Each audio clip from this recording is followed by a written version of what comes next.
اعوذ باللہ من الشیطان الرجیم بسم اللہ الرحمن الرحیم۔ سورہ البقرہ۔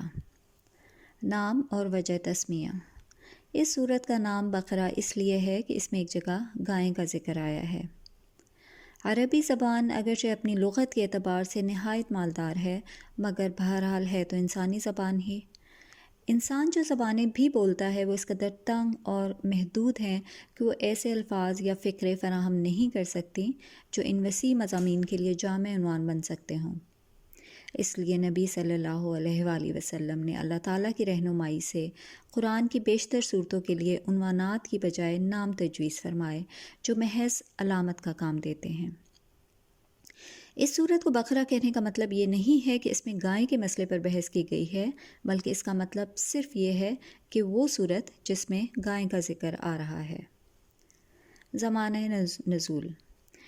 اس سورت کا بیشتر حصہ ہجرت مدینہ کے بعد مدنی زندگی کے بالکل ابتدائی دور میں نازل ہوا ہے، اور کمتر حصہ ایسا ہے جو بعد میں نازل ہوا اور مناسبت مضمون کے لحاظ سے اس میں شامل کر دیا گیا۔ حتیٰ کہ سود کی ممانعت کے سلسلے میں جو آیات نازل ہوئی ہیں وہ بھی اس میں شامل ہیں، حالانکہ وہ نبی کی زندگی کے بالکل آخری زمانے میں اتری تھیں۔ سورت کا خاتمہ جن آیات پر ہوا ہے وہ ہجرت سے پہلے مکے میں نازل ہو چکی تھیں، مگر مضمون کی مناسبت سے ان کو بھی اسی صورت میں ضم کیا گیا ہے۔ شان نزول۔ البقرہ کو سمجھنے کے لیے پہلے ہمیں اس کا تاریخی پس منظر کو اچھی طرح سمجھ لینا چاہیے۔ سب سے پہلے تو یہ ہے کہ ہجرت سے قبل جب تک مکے میں اسلام کی دعوت دی جاتی رہی، خطاب بیشتر مشرکین عرب سے تھا، جن کے لیے اسلام کی آواز ایک نئی اور غیر مانوس آواز تھی۔ اب ہجرت کے بعد سابقہ یہودیوں سے پیش آئے جن کی بستیاں مدینے سے بالکل متصل ہی واقع تھیں۔ یہ لوگ توحید، رسالت، وحی، آخرت اور ملائکہ کے قائل تھے۔ اس ضابط شرعی کو تسلیم کرتے تھے جو خدا کی طرف سے ان کے نبی موسیٰ علیہ السلام پر نازل ہوا تھا، اور اصولاً ان کا دین وہی اسلام تھا جس کی تعلیم حضرت محمد صلی اللہ علیہ وآلہ وسلم دے رہے تھے۔ لیکن صدیوں کے مسلسل انحطاط نے ان کو اصل دین سے بہت دور کر دیا تھا۔ ان کے عقائد میں بہت سے غیر اسلامی عناصر کی آمیزش ہو گئی تھی جن کے لیے تورات میں کوئی سند موجود نہ تھی۔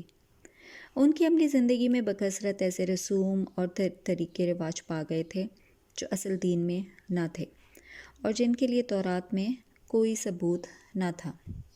دین کی حقیقی روح ان میں سے نکل چکی تھی اور ظاہری مذہبیت کا محض ایک بے جان ڈھانچہ باقی رہ گیا تھا جس کو وہ سینے سے لگائے ہوئے تھے۔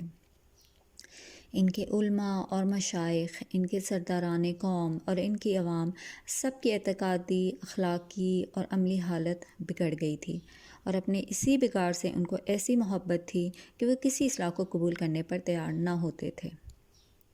صدیوں سے مسلسل ایسا ہوتا آ رہا تھا کہ جب کوئی اللہ کا بندہ انہیں دین کا سیدھا راستہ بتانے آتا تو وہ اسے اپنا سب سے بڑا دشمن سمجھتے اور ہر ممکن طریقے سے کوشش کرتے تھے کہ وہ کسی طرح اسلام میں کامیاب نہ ہو سکے۔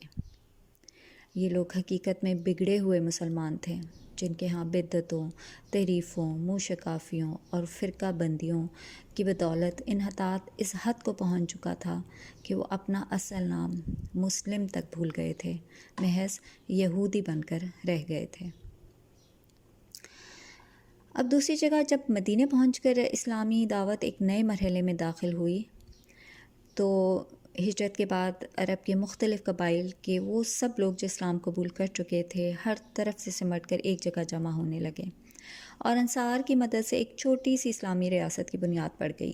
تو اللہ تعالیٰ نے تمدن، معاشرت، معیشت، قانون اور سیاست کے متعلق بھی اصولی ہدایات دینی شروع کر دیں، اور یہ بتایا کہ اسلام کی اساس پر یہ نیا نظام زندگی کس طرح تعمیر کیا جائے گا۔ اس صورت کے آخری 23 رکوع زیادہ تر انہی ہدایات پر مشتمل ہیں جن میں سے اکثر ابتدا ہی میں بھیج دی گئی تھیں۔ اب ہجرت کے بعد اسلام اور کفر کی کشمکش بھی ایک نئے مرحلے میں داخل ہو گئی۔ ہجرت سے پہلے اسلام کی دعوت خود کفر کے گھر میں دی جاتی تھی، اور متفرق قبائل میں سے جو لوگ اسلام قبول کرتے تھے وہ اپنی اپنی جگہ رہ کر ہی دین کی تبلیغ کرتے۔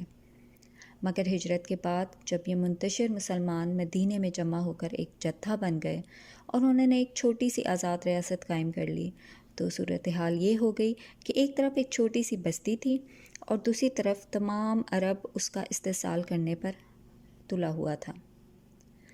اب اس مٹھی بھر جماعت کی کامیابی کا ہی نہیں بلکہ اس کے وجود و بقا کا انحصار بھی اس بات پر تھا کہ وہ اولاً پورے جوش و خروش کے ساتھ اپنے مسلک کی تبلیغ کر کے زیادہ سے زیادہ لوگوں کو اپنا ہم عقیدہ یا مسلمان بنانے کی کوشش کریں۔ دعوت اسلامی کے اس مرحلے میں ایک نیا عنصر یہ بھی ظاہر ہوا اور یہ تھا منافقین کا عنصر۔ مدینہ پہنچ کر اس قسم کے منافقین کے علاوہ چند اور قسموں کے منافقین بھی اسلامی جماعت میں پائے جانے لگے۔ ایک قسم کے منافق وہ تھے جو قطعاً اسلام کے منکر تھے اور محض فتنہ برپا کرنے کے لیے جماعت مسلمین میں داخل ہو جاتے تھے۔ دوسری قسم کے منافق وہ تھے جو اسلامی جماعت کے دائرۂ اقتدار میں گھر جانے کی وجہ سے اپنا مفاد اسی میں دیکھتے تھے کہ ایک طرف مسلمانوں میں بھی اپنا شمار کرائیں اور دوسری طرف مخالفین اسلام سے بھی ربط رکھیں۔ تیسری قسم ان لوگوں کی تھی جو اسلام اور جاہلیت کے درمیان تھے۔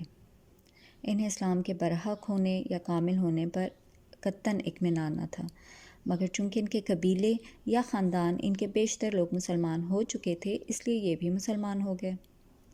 چوتھی قسم میں وہ لوگ شامل تھے جو امر حق ہونے کی حیثیت سے تو اسلام کے قائل ہو چکے تھے، مگر جاہلیت کے طریقے اور اوہام اور رسمیں چھوڑنے اور اخلاقی پابندیاں قبول کرنے اور فرائض اور ذمہ داریوں کا بار اٹھانے سے ان کا نفس انکار کرتا تھا۔